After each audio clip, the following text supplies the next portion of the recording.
Diziye Defne karakterinin katılmasıyla birlikte Orhan ve Gülgün'ün geçmiş ilişkisine ve Ferit'le Seyran gibi ortak şeyler yaşadıklarını öğrenmiş olduk. Defne karakteri bölüm boyunca kötü bir kadınmış gibi gösterilse de Defne'nin yaptığı her şeyin bir plan olduğunu düşünüyorum. Yani aslında kötü niyetli biri olmasa da Seyran ve Ferit'e yaşadıkları olaylar hakkında bir ders vermek istiyor. Peki son sahnede ne olacak? Ferit babasının İfakat'la ilişkisi olduğunu öğrendikten sonra oldukça sinirlendi ve sinirini atmak için dışarı çıkmak istedi. Seyranlarla beraber gece kulübüne gittikten sonra burada Seyran'a her şeyi anlatan Ferit, Seyran'ın olayı zaten bildiğini öğrenince iyice sinirlense de Seyran bunun kolay söylenebilecek bir şey olmadığını açıklamaya çalıştı. Aslında Seyran'ın bunu burada söylemesi biraz saçma gibi olsa da Seyran bunu söylemek için gerçekten en doğru anı seçti. Diğer türlü Seyran Ferit'e gördüğünü ve yaşananları daha önce söyleseydi Ferit Seyran'a inanmayabilir ve daha farklı bir tavır sergileyebilirdi. Fakat Ferit'in tüm olanları kendisinin görmesiyle birlikte Seyran'ın doğruyu söylemesi için en doğru an bu andı. Devam edersek olayların devamında Seyranları eve gönderen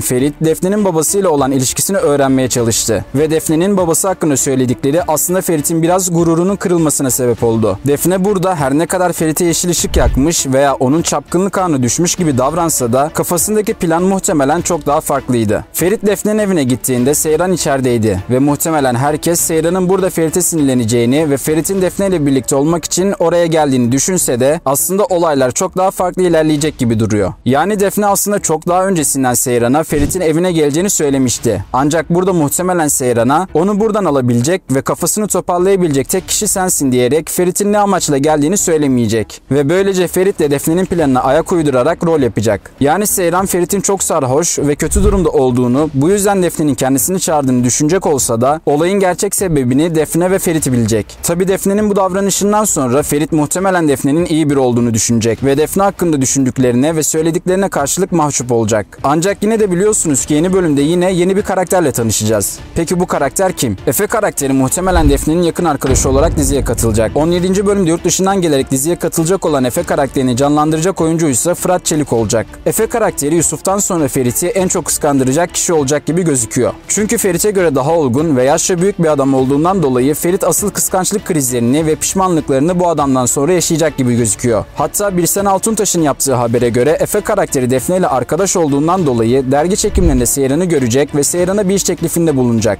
Seyran bu fikri çok beğenerek kabul etmek istese de Ferit tabii ki de böyle bir şeye müsaade etmemek için elinden geleni yapacaktır. Yani 17. bölümde Efe'nin de gelmesiyle birlikte dizi Defne ile Efe'den sonra oldukça farklı bir değişim yaşayacak. Peki Yusuf ne olacak? Yusuf bu bölümde de gördüğümüz gibi Dicle ile arasındaki ilişkiyi oldukça ilerletmiş. Hatta Dicle bu bölümde Yusuf'u öpmüştü. Ancak yine de Yusuf Seyran'a rahat vermemek için ya da gerçekten değer verdiği için Sultan'la Ferit'i gördüğünü Seyran'a söylemişti. Yani Yusuf bu gibi ayrıntıları yakalamak için bir süre daha dizide olmaya devam edecek gibi gözüküyor. Ancak uzun vadede Yusuf'un hikayesinin biteceğini düşünüyorum. Peki Abidin'le Suna birlikte olabilecek mi? Suna aslında 16. bölümde gördüğümüz üzere başkalarına karşı hakkını oldukça savunan biri olsa da babasına ve İfakat'a karşı oldukça güçsüz kalıyor. Halbuki bar sahnesinde Ferit'in yaptıklarına çıkışmış ve Seyran'ı da çok güzel savunmuştu. Yine de kendinden güçlü gördüğü kişiler tarafından manipüle edilmeye çok müsait olduğu için İfakat bu gidişle Suna'yı elinde kukla edecek gibi gözüküyor. Yani Suna ilerisi için çok büyük değişimler yaşayabilir ve hepimizin sevdiği halinden daha başka bir hale bürünebilir. Evet dostlar, umarım videoyu beğenmişsinizdir. Siz de kendi görüşlerinizi mutlaka yorumlara yazın. Analiz videolarını kaçırmamak için kanalıma abone olmayı ve bildirim zilini açmayı unutmayın. Sonraki videolarda görüşmek üzere. Kendinize iyi bakın.